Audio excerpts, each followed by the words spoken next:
Assalamualaikum warahmatullahi wabarakatuh. Waalaikumsalam warahmatullahi wabarakatuh. Alhamdulillah wa syukrillah la nikmatillah la haula wa la quwata illa billah. Asyhadu an la ilaha illallah wahdahu la syarikalah wa asyhadu anna Muhammadan abduhu wa rasuluh. Allahumma sholli ala Muhammad wa ala ali Muhammad.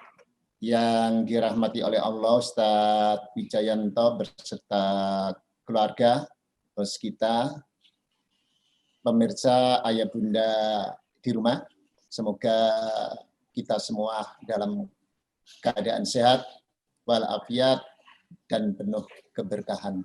Amin ya rabbal alamin. Seperti biasanya Ustadz Wijayanto, saya hanya ngasih pengantar, jadi materinya masih banyak nanti dari Ustadz Wijayanto. Bapak Ibu sekalian, pernah ada sebuah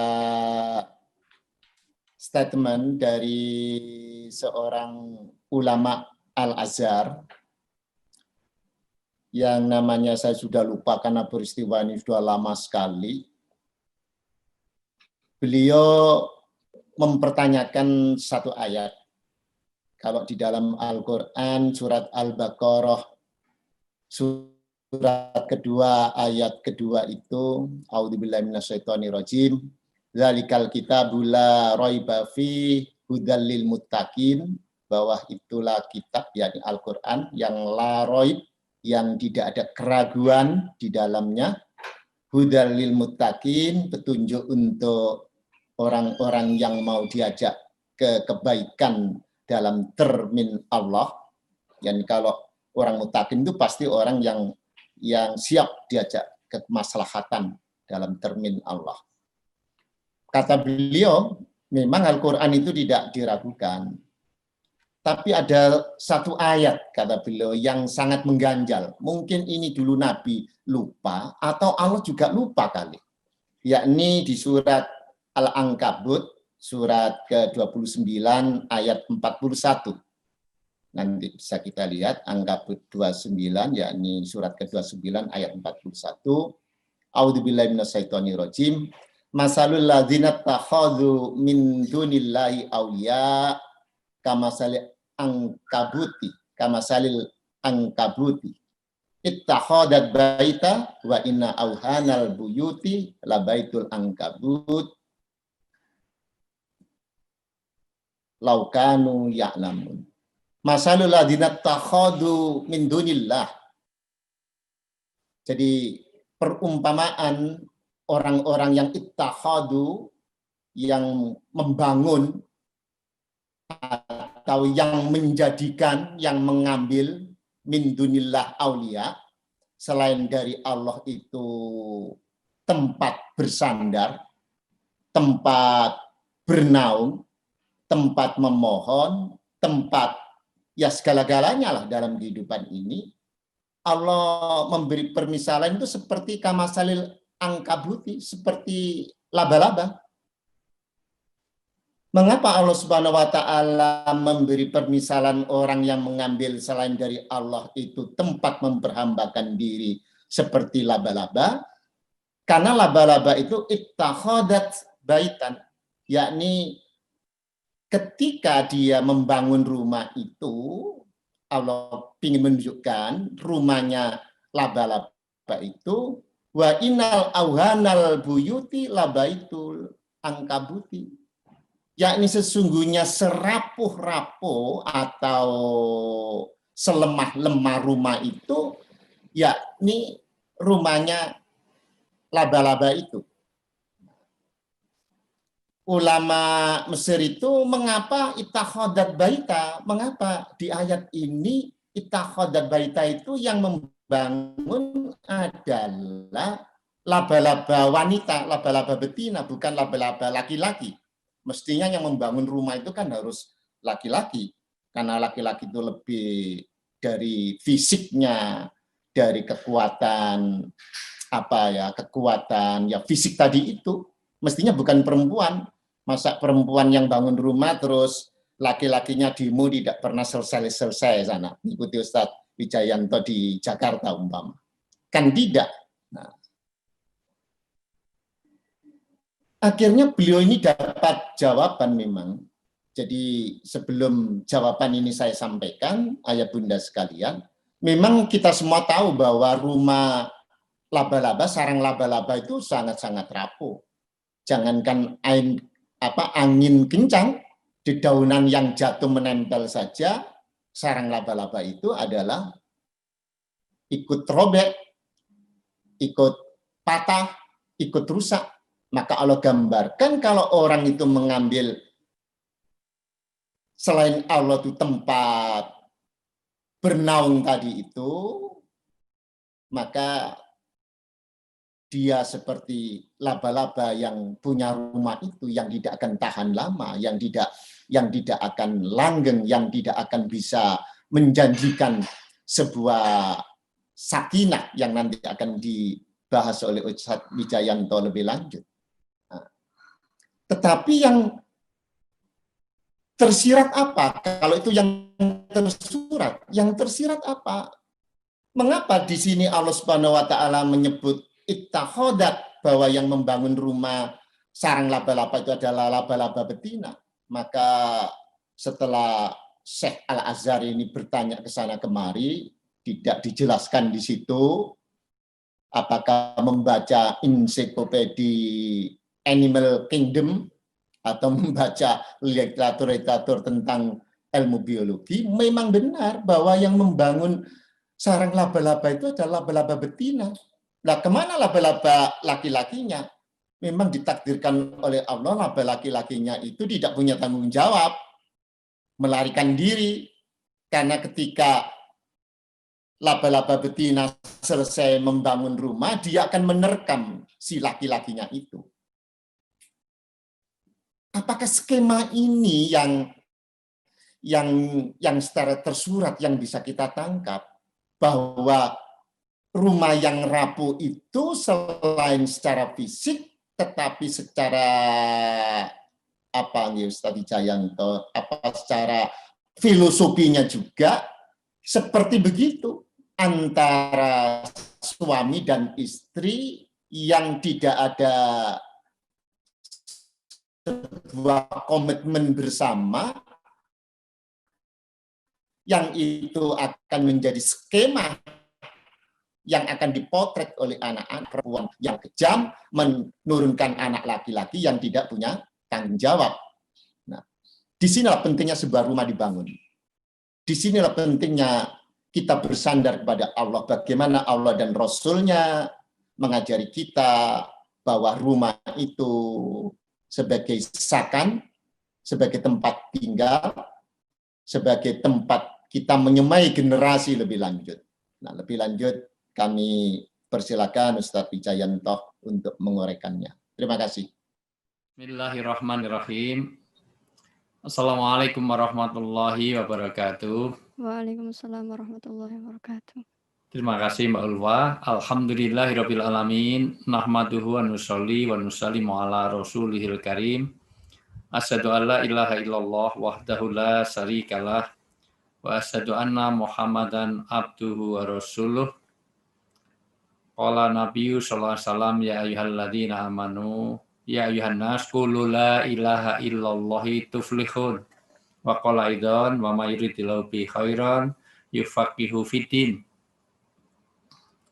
Wa qala ta'ala fil kitabil karim, ya ayyuhalladzina amanu qu anfusakum wa ahlikum naro. Sallallahu alaihi wasallam karim, nahnu ala dzalika minasyaitin wasyakirin walhamdulillahirabbil alamin. Yang sangat saya takdimi, saya banggakan, saya muliakan, saya toladani, dan saya tunggu nanti kelengkapan untuk menyempurnakan apa yang saya sampaikan. Ustadzuna Kiram Dr. M. Sultan Amin MM, yang saya hormati Pak Aziz Badiansah, dan juga seluruh partisipan yang insya Allah ini bukan yang bicara tidak lebih ngerti daripada yang dengarkan. Ada beberapa senior-senior yang hadir. Seluruh partisipan mudah-mudahan Allah memberikan keberkahan. Paling tidak hari ini, alhamdulillah kita sudah mengusahakan menjadi orang yang terbaik di mata Allah. Karena Nabi bersabda, sebaik-baik orang itu bukan kaitannya dengan apapun atribut duniawi, tetapi sebaik-baik orang itu orang yang memahami agama. Wa may yuridillahu bi khairan yufaqihu fiddin. Ini catatan penting bagi kita. Karir sifat apapun, mohon maaf, mau gaji berapa miliar, posisi dan apapun di dalam pemerintahan, apapun status sosial, apapun itu nggak ada ngaruh sama sekali di hadapan Allah. Kalau dia tidak paham agama, maka orang yang direndahkan. Sampai Allah mengatakan semua agama ini mengangkat orang dari kehidupan dunianya sampai akhiratnya. Setiap sesuatu kalau berhubungan dengan agama, kalau ta'aluk dengan agama, maka itu mulia. Kertas yang sama boleh kita sobek-sobek kalau itu nggak ada kaitannya dengan agama. Tapi kalau kertas sudah dipakai Al-Quran, berani nyobek-nyobek di depan UIN sana, minimal ambulan, maksimal billahi taufik walhidayah.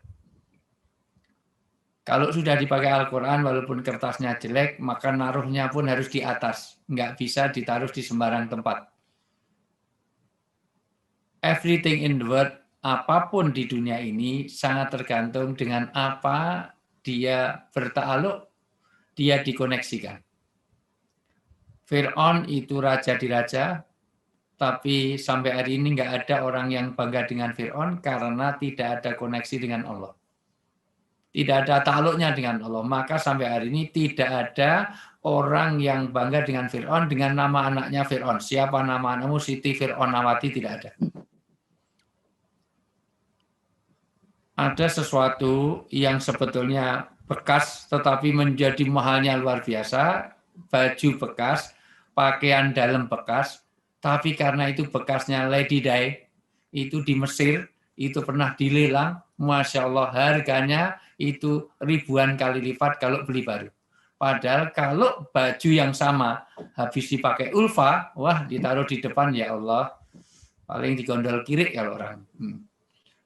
Enggak apa bedanya, karena satu berkaitan dengan orang yang ditinggikan, dimuliakan, maka menjadi mulia. Maka hari ini Masya Allah kita hubungkan duduk ini bukan karena kehadiran saya, bukan karena Pak Sultan, enggak ada hubungannya, karena ini berkaitan dengan Allah. Maka kita takdim wal iktiram, kita muliakan, kita hargai Bapak, karena Allah sedang memuliakan kita.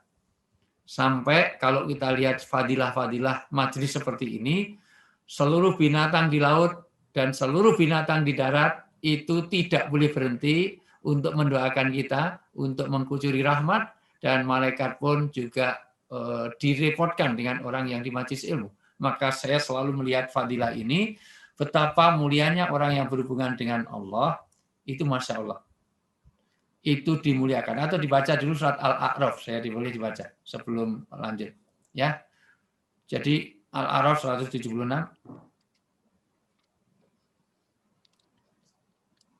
Kalau Allah mengendaki, maka Allah tinggikan derajatnya dengan ayat. Dengan agama. Ulfa siapkan Al-A'raf 176. Nggak, Ustaz.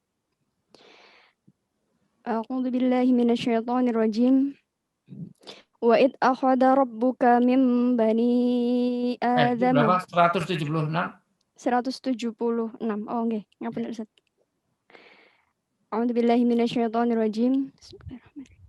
Walau syi'na la rafa'nahu biha walakinnahu ahlada ilal ardi wattaba'a hawah.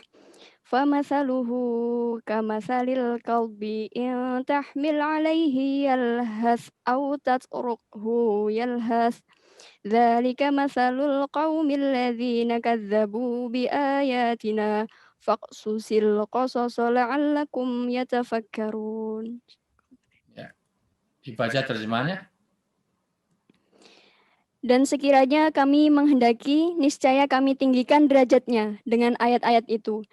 Tetapi dia cenderung kepada dunia dan mengikuti keinginannya yang rendah. Maka Stop dulu, saya terangkan. Okay. Jadi Allah itu akan meninggikan derajat dengan apa? Dengan ayat Quran. Jadi Quran, agama itu meninggikan derajat. Gitu.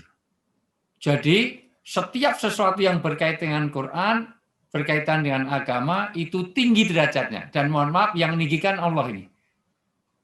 Jadi artinya itu kami itu artinya itu Allah, Rasulnya, para malaikat dan seluruh penduduk langit itu memuliakan kita kalau kita berhubungan dengan agama. Luar biasa. Kita itu bilang anjing itu, mohon maaf, bilang anjing, anjay itu, kalau itu diucapkan tidak ada konteks agama, maka itu berdosa. Tapi kalau itu sudah baca Quran, bilang anjing, pahalanya 50. Al-kalbun, 5 huruf, 1 hurufnya 10. Kita menyebut al-kalbun, cuma menyebut anjing. 1 pahala, 1 dosa. Apa bedanya? Karena 1 berkaitan baca Quran. Karpet yang sama di tempatnya Pak Sultan, itu boleh kita injek, nggak masalah. Nggak usah lepas sepatu. Saya masuk istana, itu mau betulin tali sepatu aja nggak usah dilepas ya. Apa yang mau lepas? Saya betulin tali sepatu oleh Menseknek, saya ditegur. Dikira saya mau lepas sepatu. Enggak. Tali sepatu saya itu longgar, saya kencengin. Saya injek-injek. Padahal jauh karpetnya lebih bagus daripada karpet yang ada di musolanya Ulfa. Tapi kalau masuk masjid, masuk musola, walaupun karpetnya jelek, Anda tidak mau lepas sepatu, maka insya Allah billahi taufiq wal hidayah. Apa yang membedakan? Keramik yang sama, 1 dikaitkan dengan toilet, maka untuk ke toilet nggak perlu wudhu, nggak perlu tahiyatul toilet. Tapi kalau dipakai masjid, padahal tukangnya sama, keramiknya sama, tapi masuk masjid, cium dulu 4 kali, yang namanya tahiyatul masjid, baru kamu duduk. Masukinnya disunahkan wudhu. Tapi di toilet nggak usah cium toilet 4 kali. Itu kenapa? Karena ini tahiyatul WC tidak ada. Apa yang membedakan? Dikaitkan dengan agama. Maka malam hari ini saya ingin mengapresiasi karena orang banyak tidak menghargai sesuatu karena tidak tahu fadilah, ahamiyah, dan azimah. Tidak tahu pentingnya, tidak tahu keutamaannya, maka Zoom meeting yang seperti ini, kalau ini Zoom kaitannya dengan bagaimana nyari rezeki, saya tidak terlalu tertarik. Tapi Ahad, mohon maaf, setiap Ahad malam kita membuat satu kajian berkaitan dengan agama, inilah mulia. Maka ini bukan apa-apa, saya betul apa. Saya padahal sambung nyambung. Baru saja saya dengan teman-teman dari Jepang itu Bang. Ini selesai karena di sana malam, jadi dari kedutaan itu datangnya belakangan, jadi baru selesai Isya ini tadi, dari mulai habis asar. Saya selesai maghrib sebentar, terus ini sambung lagi. Kenapa? Karena ini sesuatu yang ini betul-betul serius Ulfa itu. Saya itu kalau udah Pak Sultan yang telepon langsung saya lock. Seandainya malam ini saya dipanggil Jokowi pun saya tidak mau. Ya, serius saya nggak mau dipanggil Jokowi. Nama saya Wijayanto, masa dipanggil Jokowi. Ya. Oh, nggak usah serius banget lah gitu, nggak ada hubungannya dengan omnibus law. Memang saya nggak mau dipanggil Jokowi. Dipanggil presiden juga nggak mau. Jangankan itu, Anies Baswedan aja dipanggil presiden nggak mau. Dia gubernur mau dipanggil presiden. Santai aja, santai, jangan terlalu tegang. Oke, jadi setiap sesuatu akan mulia kalau berkaitan agama.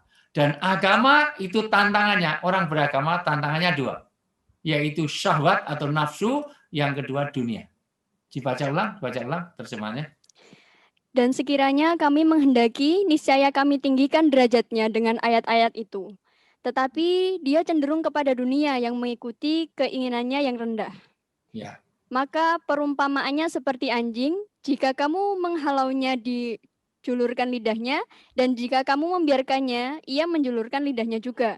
Demikianlah perumpamaan orang-orang yang mendustakan ayat-ayat kami. Kami ceritakanlah kisah-kisah itu agar mereka berpikir. Ya, Masya Allah. Orang yang tidak ada kaitan dengan agama, urusannya hanya syahwat dan dunia, itu diumpamakan sebagaimana anjing. Masya Allah itu. Makanya dari awal saya buat anjing karena itu di Quran sendiri. Gitu. Kalau Ulfa saya suruh bahasakan Jawa nggak nyaman. Gitu. Perumpamaannya koyo apa Pak? Gitu. Iya. Apa? Diperumpamakan dan nanti anjing itu ada sisi positifnya, baiknya, tetapi dalam hal ini yang dibicarakan jeleknya. Anjing itu dibiarkan juga menjulurkan lidahnya, dihalu juga menjulurkan lidahnya, dasar anjing. Anda datang ke rumah seseorang, ada anjing, Anda mau ngasih parcel, tetap menggonggong. Ada orang datang mau mencuri, tetap menggonggong, dasar anjing. Maka nanti, ini kalau dalam tafsir, di antara istiqomah yang kita lakukan dalam kajian, itu nanti ada komentar yang tidak nyaman. Biarkan. Gitu. Ya dikomentari. Orang baik dikomentari, orang jelek juga dikomentari. Memang begitulah hidup. Gitu. Nggak apa-apa. Nah, maka semuanya harus tidak peduli dengan lau mata lain. Jadi kalau orang pegang teguh agama, pertama, jangan terpengaruh pada dunia. Dua, karena pada jam-jam gini, enak-enaknya nonton drakor. Gitu. Enak-enaknya kita menikmati pohon janda bolong, ya itu yang baru viral, luar biasa. Itu. Atau masih ini di Jogja malam minggu ini penuh orang keluar dengan Brompton.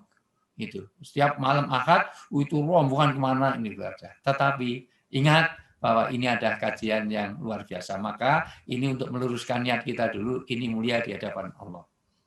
Inilah keutamaan orang yang mengkaji ilmu agama. Paling tidak Zoom meeting ini melahirkan 5 hal. 1, dipastikan akan berkah di dalam hidup kita. Silaturahim ini dipastikan membawa keberkahan hidup. Ingat, rezeki yang diminta bukan banyaknya, tapi berkahnya. Boleh orang di sekolah alam insan mulia, gaji sebulan 30 juta, silahkan, tapi anak kena narkoba, istrinya mentel, bawel, cerewet, trikis, makannya banyak, tidurnya petang, ngorok, ngentutan, ngileran, ngantuan, suami galak setengah mati, sudah hilang berkahnya. Suami galak. Pilih mana? Gaji 30 juta keluarga gak tenang dengan gaji 60 juta, tapi keluarganya tenang. Silaturahim membawa keberkahan. Yang kedua, tafarruju hamin.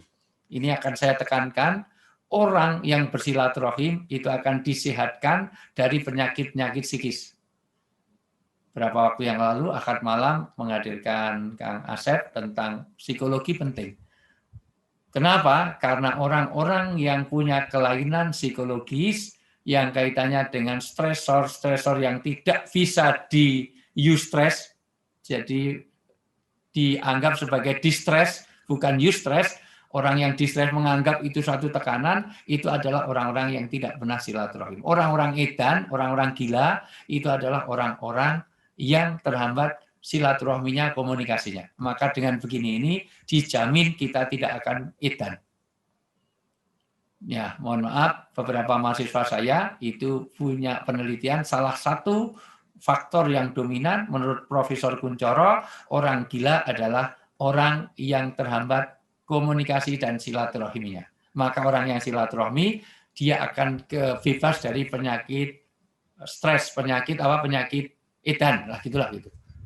Nah, jadi silaturahmi itu akan disehatkan. Maka hati-hati kalau peserta webinar ada yang introvert, ada masalah itu ngurung diri di kamar mandi, ada masalah diem di kuburan, sebentar lagi edan orang. Nah, maka silaturahmi ini luar biasa. Jadi inisiasi Pak Sultan Amin bikin seperti ini membuat kita supaya tidak edan. Di tengah-tengah orang lockdown, WFH, nggak peduli karena kita bisa silaturahmi kemana-mana. Yang ketiga, dipanjangkan usia kita. Karena nanti orang yang stres itu kumpulan dari strain. Strain itu ketegangan, kumpul jadi stres. Stres berkumpul jadi stroke. Stroke berkumpul jadi stop. Kalau udah stop, billahi taufik walhidayah innalillah. Ya itu. Maka cepat mati. Maka orang yang nggak pernah webinar, nggak pernah silaturahmi, lihat. Nanti akan bermutu. Bermutu itu bermuka tua. Di sini ada beberapa. Nanti saya tunjukkan. Ada 1, 2, 3. Nanti ada beberapa orang yang bermutu. Gitu. Mohon maaf, Ulfa. Itu. Usiamu berapa, Ulfa? 23, Ustaz. 23. Tapi ada yang usianya 23, tapi wajahnya udah 50. Ada di sini. Ini bermutu, bermuka tua. Nanti saya tunjukkan. Usianya masih 20-an, tapi sudah wajahnya udah menopause, sudah 60-an gitu ada. Nah, itu karena apa? Karena kurang silaturahim. Luar biasa. Dari silaturahim itu 23 itu aduh ya pas di saya 2 kali lipatnya lebih gitu. Ya, Masya Allah, luar biasa itu. Dari sisi ini maka menunjukkan betapa memang silaturahmi, bahkan Silaturahim itu akan waziyadatun ilm, ingin menambah keilmuan. Ini yang akan kita bahas malam hari ini. Bahwa bagaimana keluarga yang sakinah. Ada dua, ini harusnya kan 2 sesi, tapi ini penghematan ini paket hemat. Ini. Satu sekali webinar suruh membahas 2 hal. Satu kaitannya keluarga sakinah, 2 membangun peradaban umat. Nah ini kan agak ini nggak selesai dengan semalam itu, sampai subuh pun nggak selesai. Tapi nggak apa-apa, saya kasih shortcutnya biar nanti bisa banyak diskusnya. Kenapa? Karena keluarga memang menjadi sendi. Kalau keluarganya baik, maka nanti akan jadi masyarakat yang baik. Masyarakat baik, maka negara jadi baik. Maka peradaban betul dimulai dari keluarga. Lebih spesifik lagi dari wanita. Nabi bersabda, tolong perhatikan ini sabda Nabi. Nabi nggak pernah bohong. Yang biasa bohong itu bukan Nabi, itu orang Jawa Timur tetangganya Ulfa. Ya, itu. Nabi mengatakan, mohon maaf, itu dan Jawa Tengah dan DIY dan Jakarta utamanya. Ya, itu. Nabi mensabdakan bahwa, mohon maaf, idza soluhat solihatil bilad, idza fasadat fasadatil bilad. Kalau wanitanya baik, negara jadi baik. Nah, maka kita bahas dari sisi wanita dulu. Kalau wanitanya baik, negara baik. Kalau wanitanya jelek, negara jadi jelek. Maka idza fasadat fasadatil bilad, idza soluhat soluhatil bilad. Nah, maka dari sisi ini penting untuk kita bahas dari ibu, wanita. Wanita dengan 5 peran utamanya. Baik wanita di situ bicara dari untuk ibu, sebagai pribadi, sebagai istri, atau peran sosial dan peran dakwah itu sendiri. Ya, nah, makanya wanita punya peran yang luar biasa. Maka yang disebut tadi adalah bagaimana Ankabut ayat 41 tadi, sarang laba-laba dibangun oleh laba-laba wanita. Kenapa? Memang wanita punya peran yang luar biasa. Dan sarang laba-laba itu luar biasa. Saya punya catatan 20 hal kaitannya dengan Ankabut ini. Sarang laba-laba itu sudah hujan kehujanan, panas kepanasan. Apa fungsinya rumah? Punya rumah kok kehujanan kepanasan. Gitu. Nggak bisa untuk berlindung sama sekali. Padahal rumah itu adalah maskanah, tempat untuk berlindung. Nanti dibaca ayat-ayatnya ya. Tempat untuk itu, maskanah. Beda dengan semut. Semut itu sarangnya disebut maskanah karena dengan masuk sarang aman. Maka nanti bahasanya namlah, dan itu juga semut perempuan. Semut wanita, namlah. Gitu. Coba dibaca surat An-Naml ya. An-Naml ayat 18.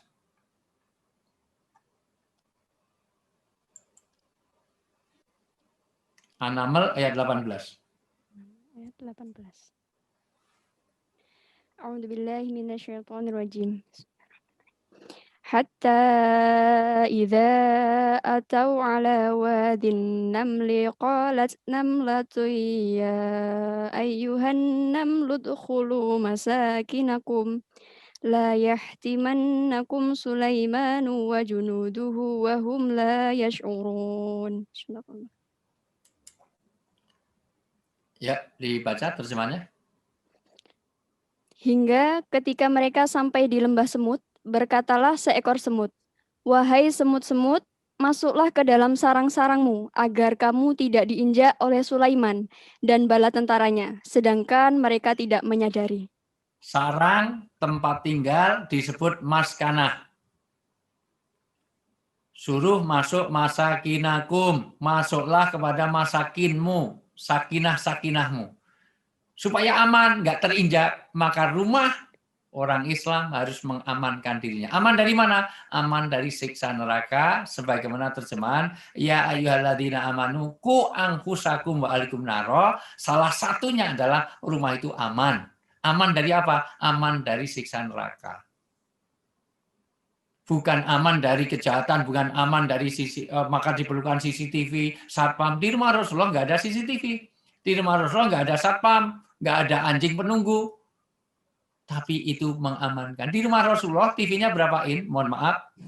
Di rumah Rasulullah itu punya Brompton nggak di rumahnya Rasulullah? Rumah Rasulullah itu, mohon maaf, kulkasnya berapa pintu? AC-nya berapa PK? Ada nggak kolam renangnya? itu.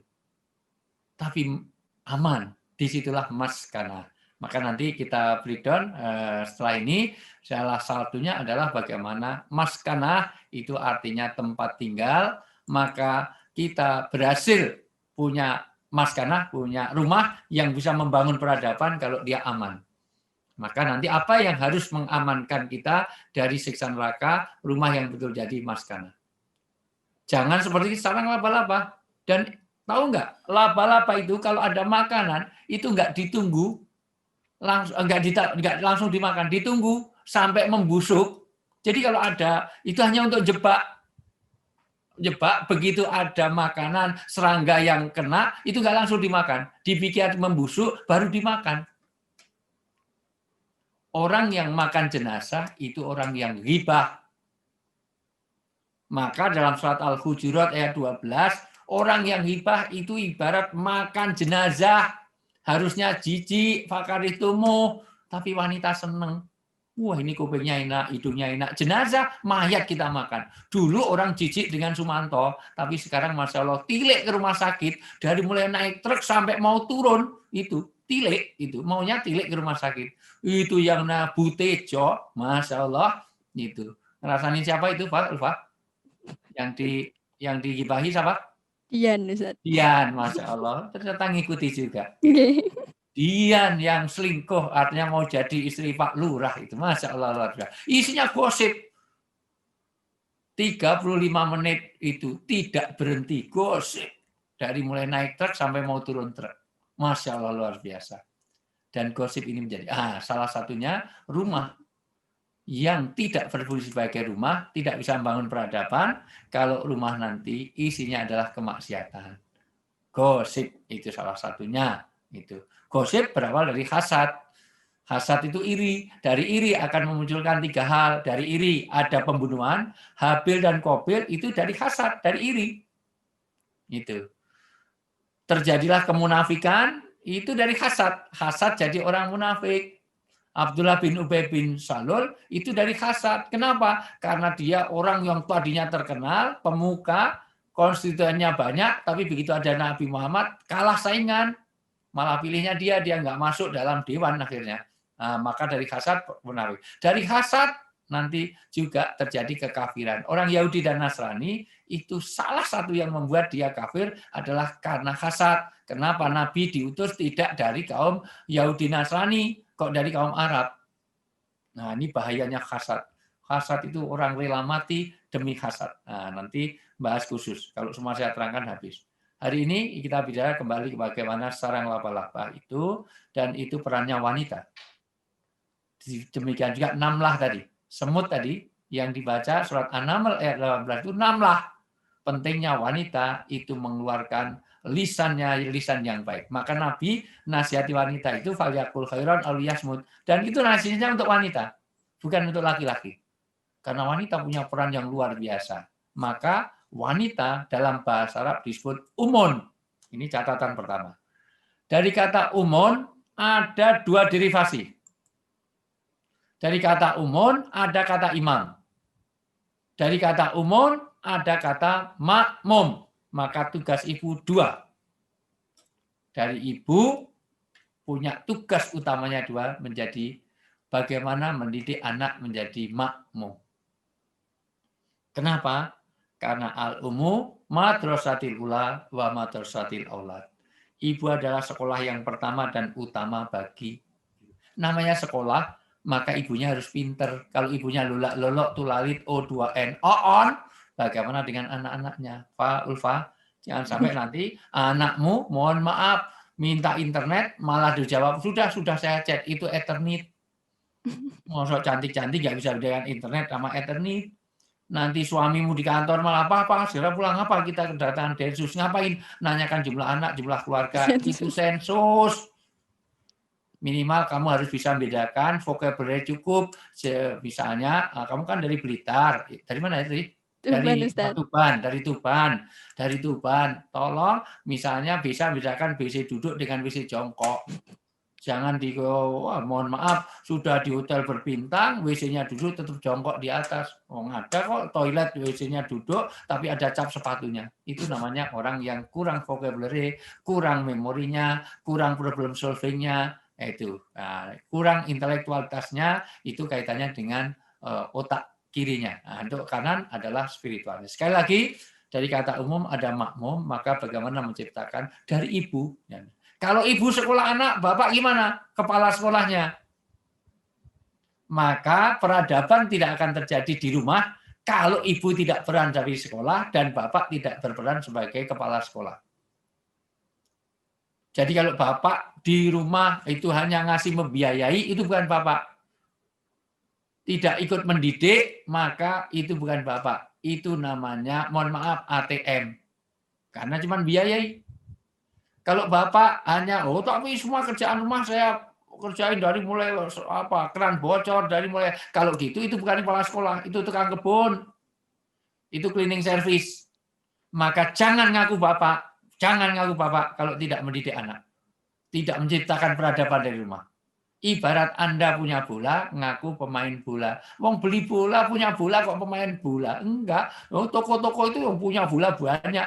Toko-toko bola itu. Dia bukan pemain bola kalau tidak memainkannya. Dari kata umur, ibu, maka ada kata imam. Bagaimana kemandirian, bagaimana itu. Ada 10 hal yang harus ditanamkan kepada anak. Ini dari sisi umur. Maka seorang ibu dididik. Kenapa kok itu menjadi tiang peradaban? Maka ibu harus inner beauty dan outer beauty-nya dibangun dengan 3 hal, yaitu dengan surah, siroh, dan sariroh. Surah adalah penampilan figur yang bisa dicontoh. Khusus wanita memang agak detail dibanding laki-laki. Bagaimana wanita itu menjadi sosok muslimah, fasadu bi anna muslimun. Wanita itu sampai wangi-wangian aja diatur. Berpakaiannya aja diatur. Cara jalannya aja diatur. Paling tidak 5 hal. 5 hal ini diatur karena apa? Untuk menjadi pribadi yang menciptakan peradaban. Pertama, mohon maaf, ibu itu dalam berpakaian. Tidak boleh berpakaian tapi telanjang. Seluruh ulama sepakat berpakaian tapi telanjang ada 2. Yaitu terlalu ketat sehingga full press bodinya kelihatan. Yang kedua terlalu longgar, oke, tapi transparan. Dari plastik, dari streaming. Dari berpakaian. Kenapa? Karena ternyata itu juga punya pengaruh luar biasa. Gitu. Yang kedua, dari sisi cara jalan. Dibaca surat Luqman ayat 19.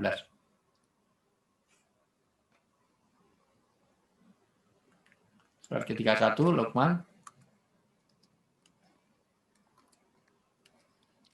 Ayat 19.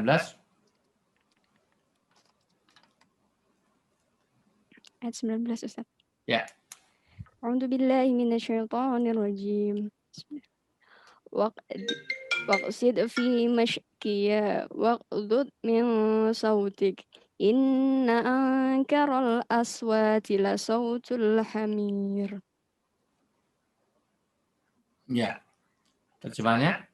Dan sederhanakanlah dalam berjalan dan lunakkanlah suaramu. Sesungguhnya seburuk-seburuk suara ialah suara keledai. Ya. Jadi ada 2 di situ, jalan dan bersuara. Jalan tidak boleh melengak-lengok kayak di catwalk. Jadi di depan umum loh ya. Kalau di depan suami sendiri silakan ngebor, ngecor, kayak ngeledak silakan. Oke. Yang kedua cara bicara. Jadi 1 berpakaian, 2 jalan, 3 bicara. Bicara tidak boleh syahwati, tapi juga tidak boleh terlalu saklek. Dari mana Ulfa? Dari belakang, mau kemana? Mau ke depan? Rumahnya mana? Indonesia. Udah makan dah, nggak makan modar. Udah punya suami dah, mulai ambil gua kepret, lu belaku lu. Bener, tapi yang berikutnya wangi-wangian. Diatur. Apa nggak boleh pakai wangian? Boleh, tapi sebaik-baik wangian untuk wanita itu tercium kalau udah dekat. Jangan dari 100 meter udah bau. Wah, Ulfa datang juga jenazah lewat pakai minyak nyom-nyom, minyak serimpi. Karena jangan juga baunya balsem, PPO, Remason, minyak kayu putih, minyak telon. Cantik-cantik, Ulfa kebuka kerudungnya putih, dikira lehernya putih. Koyok salon parfum tempel, ilfil nanti suamimu. Ya, gitu. Nah, jadi dalam wangi-wangian. Terakhir dalam make up. Wanita tidak boleh bermake up sembarangan. Terlalu minor. Nanti kalau Anda umroh haji, kalau lipstick aja kalau berlebihan suruh boleh Pak lipstick supaya tidak kering saja silahkan, tapi jangan over. Bulu mata kuasi 4 cm, jadi tempel, jadi kalau jalan kayak kepiting luar biasa. Kemudian peran sebagai istri. Kemudian peran bagaimana ibu bagi anak-anaknya. Peran publik dan juga peran dakwah, agent of change. Inilah peradaban dibangun dari ibu. Bagaimana ibu punya pengaruh yang luar biasa sampai nanti bagaimana anak menjadi 10 karakter anak yang akan menciptakan peradaban Islam. Dan itu tidak hanya ibu. Tugas orang tua kepada anak. Dibaca surat An-Nisa ayat 9. An-Nisa ayat 9.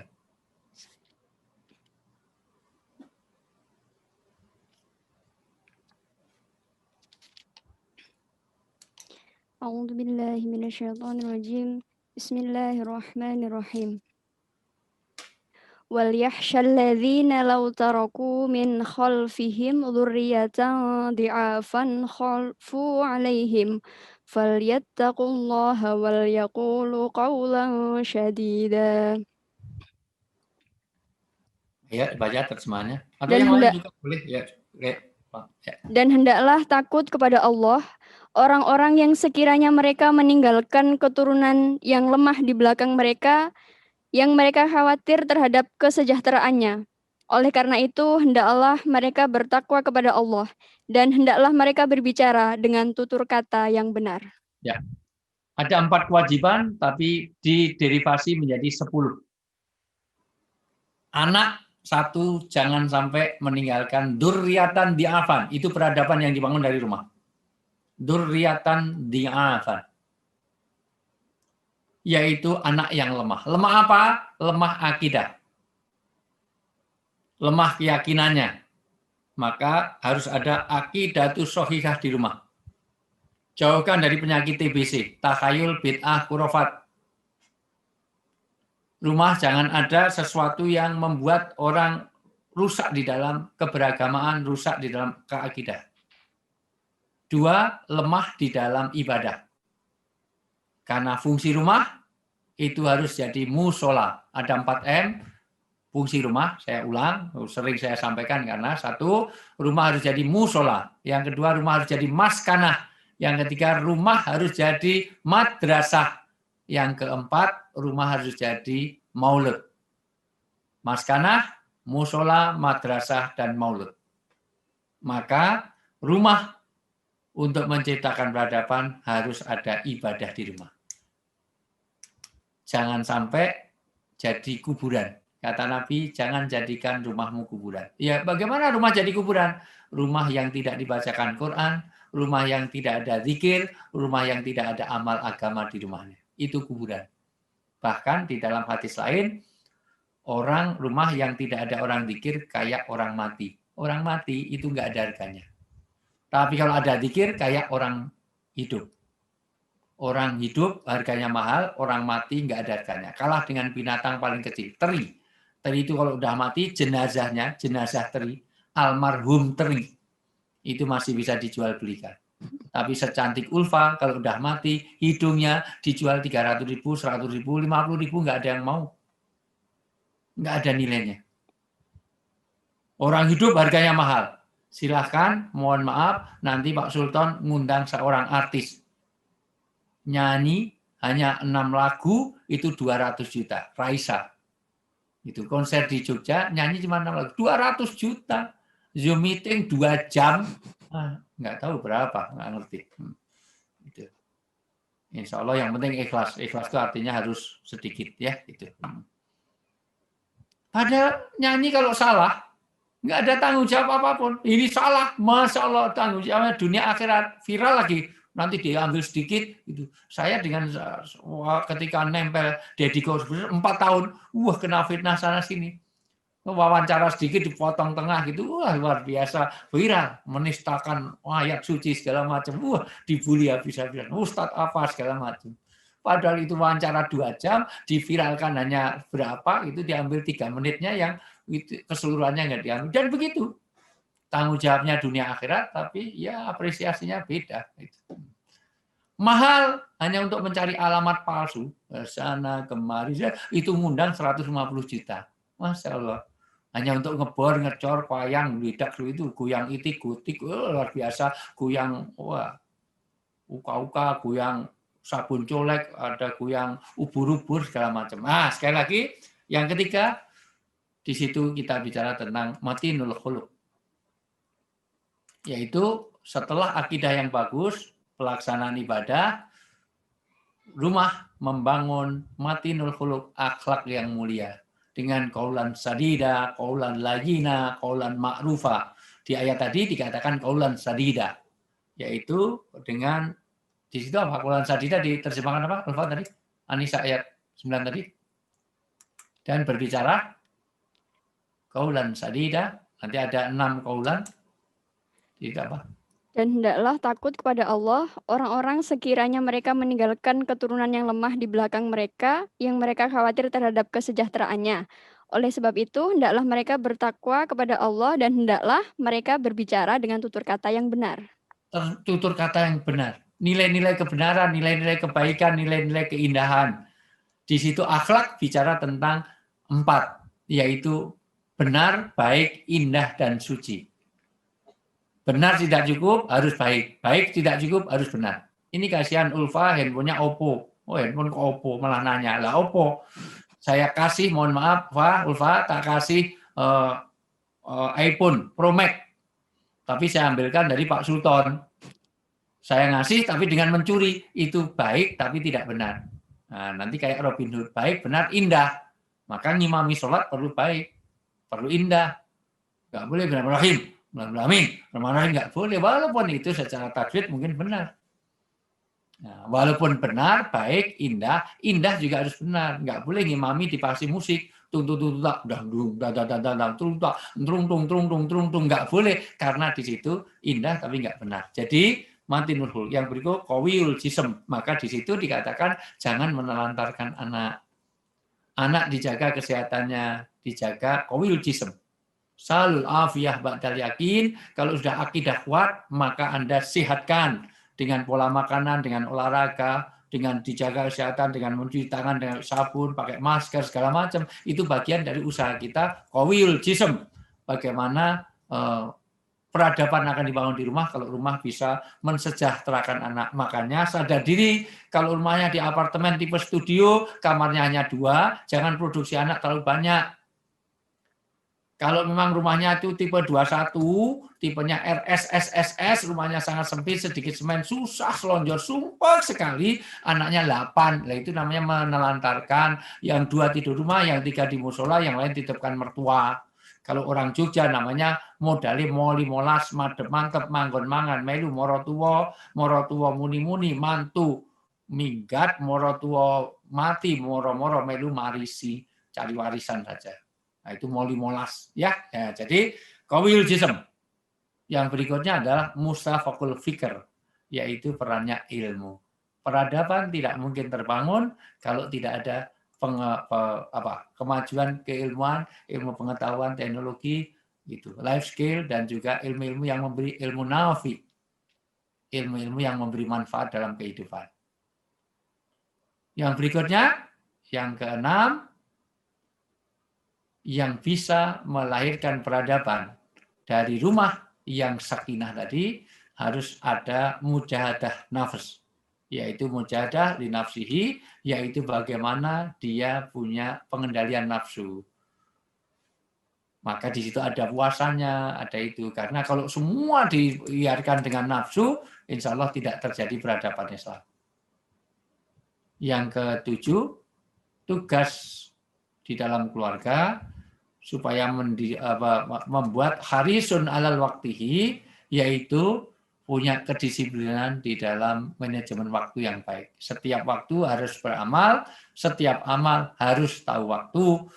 Iktanin khomsan qabla khomsin. Jadi rumah yang efektif, efisien, menggunakan waktu-waktunya untuk lebih bermanfaat. Kesempatan kita WFH, kesempatan kita stay at home, bagaimana rumah itu dimaksimalkan untuk revitalisasi fungsi rumah orang Islam. Dan nomor 8 itu menadamun fisunihi, yaitu bagaimana apapun dikerjakan, apapun dilakukan dengan tuntas. Dan peradaban akan muncul kalau nanti qadirun alal kasbi, yaitu orang-orang yang nanti bisa melahirkan kemandirian-kemandirian. Minimal jangan menjadi makhluk yang makruh, apalagi haram. Kalau bisa jadi makhluk sunnah, apalagi makhluk wajib. Kehadirannya memberi nilai positif. Minimal, kalau kamu nggak mau bersihkan, jangan ngotori. Kalau kamu nggak mau ngasih, minimal jangan minta-minta. Hari ini orang luar biasa, semangatnya minta-minta. Anda di pinggir-pinggir jalan, kadang-kadang bukan karena nggak ada kerjaan, malas untuk bekerja. Sekarang ini untuk betulin genteng, itu untuk asisten rumah tangga, susahnya luar biasa sekarang. Cari pembantu, susahnya luar biasa. Padahal ini buahnya orang bangun untuk cari tukang bangunan. Padahal pasti orang pemuda ganteng-ganteng, itu di pinggir jalan. Ngamen juga enggak, wong lagunya cuman, aku tak mau kalau aku dimadu, cuman gitu aja, diulang-ulang.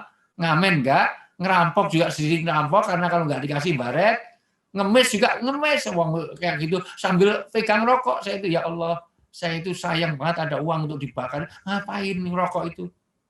Itu orang kurang kerjaan, itu disedot, ditiup, sedot, ya orang edan.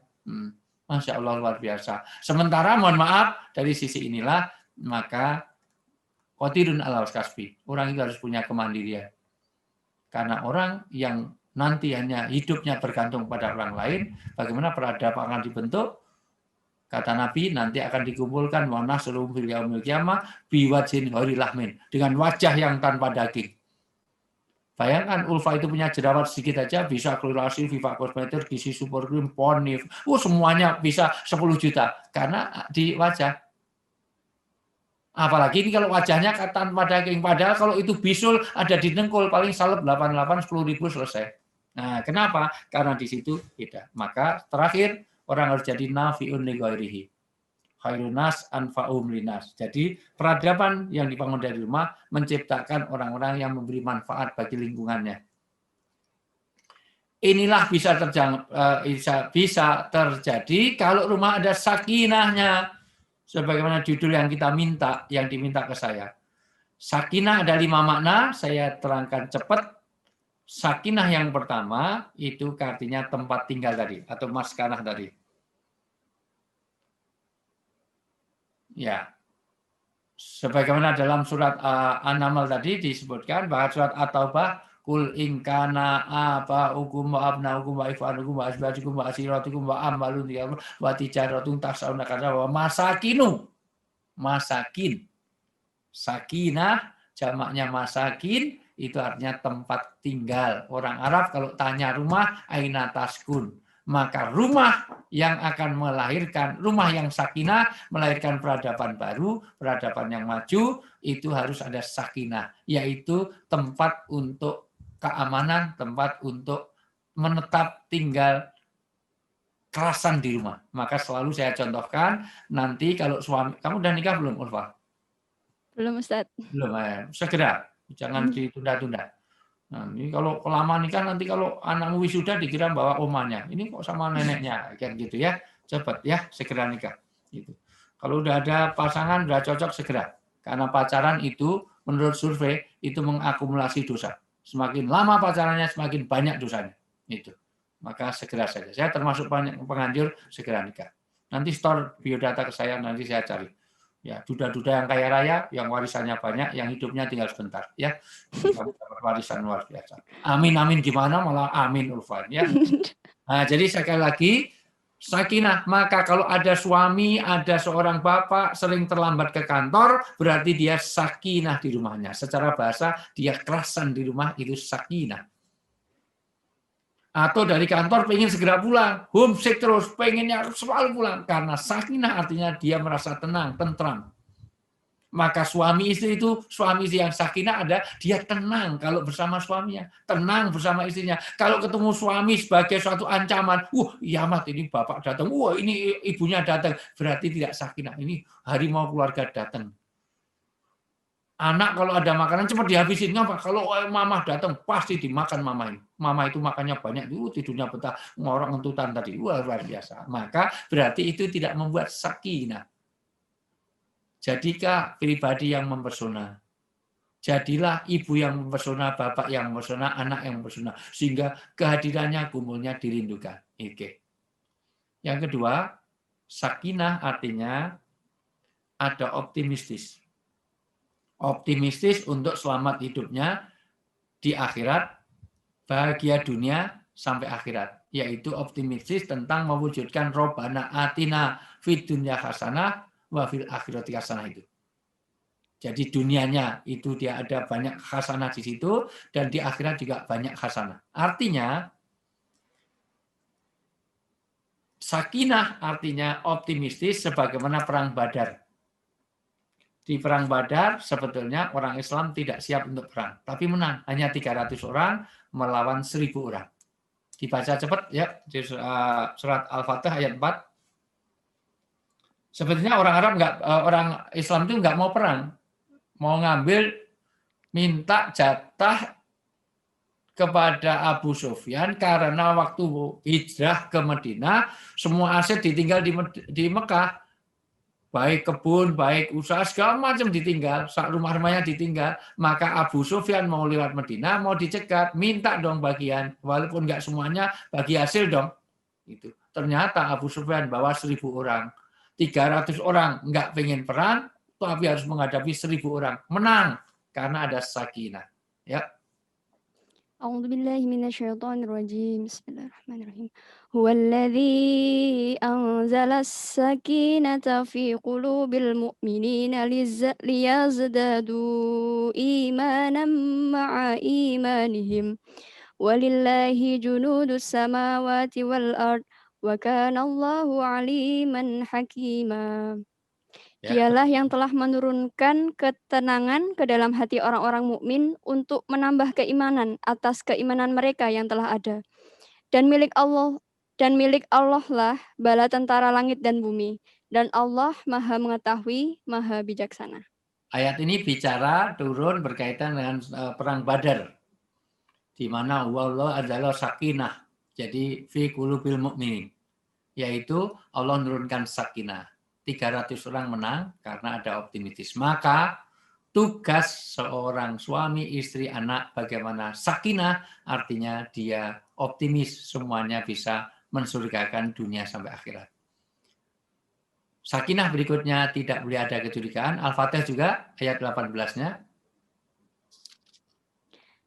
Langsung terjemahannya aja, Ulfa, biar ke poin. Sungguh, Allah telah meridhoi orang-orang mukmin ketika mereka berjanji setia kepadamu, Muhammad, di bawah pohon.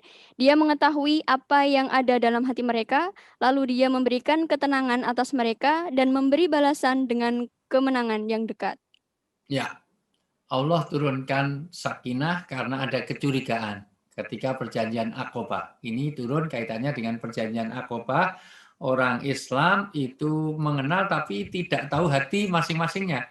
Yang berjanji di Aqobah. Jangan-jangan ini mata-mata, jangan-jangan ini munafik saja, jangan-jangan dikira cipong ternyata kampret, dikira 01 ternyata 02, jangan-jangan dikira cuman operasi plastik tapi ngakunya dipukul orang di bandara, jangan-jangan ini buser ini. Nah, maka diturunkan sakinah. Janji itu kait dengan Allah, maka tidak boleh ada kecurigaan. Dimulai dari suami ke istri, istri ke anak, anak ke suami, semuanya saling terbuka. Dimulai dari handphone. Ini sering saya contohkan, handphone suami harus bisa dipakai istri, handphone istri bisa dipakai suami. Kalau handphone suami itu di mana aja dibawa, kamar mandi, badan semuanya, nanti suami yang seperti itu, Ulfa, itu suami yang nggak beres. Ya, kalau perlu handphone suami serahkan istri seminggu, terus bapak beli lagi dengan nomor baru, disimpan di kantor. Itu sama saja ya, gitu. Dimulai dari telepon. Kalau namanya di situ jelas namanya Bu Alifah, namanya Bu Sri Wahyuni, namanya Bu Wiji, tiba-tiba kok muncul namanya situ bukan nama Bu Wiji, namanya kok masih Bebek, Yayang, Hani, masih bagus. Tapi kalau namanya Ulfa, tapi begitu telepon namanya Mama 1, Mama 2, itu jadi masalah. Apalagi namanya Ulfa, kalau telepon tulisannya Bareskrim, wah, Makobrimob, wah, luar biasa. Apalagi namanya Ulfa, dikasih nama situ Mak Lampir, wah, Mak Lampir telepon, wah, itu sudah resah, nah itu sudah tanda suami yang nggak beres. Oke. Dan berikutnya, pokoknya tidak boleh saling curiga, berikutnya tidak boleh saling menyakiti di dalam rumah tangga, dan itu kaitannya dengan Nabi Yusuf, nanti surat Yusuf ayat 31, dan terakhir, tidak boleh saling mengganggu, tidak boleh saling merugikan. Kalau kamu sudah dengar iqomah, maka kamu berdiri sebagai makmum, kamu harus sakinah, jangan mengganggu. Mentang-mentang kamu lulusan IAIN, SAG, sarjana alam gaib, bacaannya bismillahirrahmanirrahim, luar biasa, wah luar biasa. Enggak, itu ganggu, taswis. Ganggu secara bau aja enggak boleh. Nah, baunya berambang, bawang, batang enggak boleh, itu semuanya. Ganggu dari segi suara, ganggu dari segi gerakan. Ada orang bermakmum sambil ini apa istilahnya mau cetut, ada yang berkali, padahal sambil ini. Masya Allah luar biasa. Nah itu juga tidak boleh. Oke, itulah sakinah yang akan melahirkan membuat peradaban dimulai dari rumah. Maka pastikan rumah punya 4 fungsi tadi, sebagai maskanah, sebagai musola, sebagai madrasah, sebagai maulud, dan melahirkan 10 karakter yang generasi yang siap untuk membangun peradaban.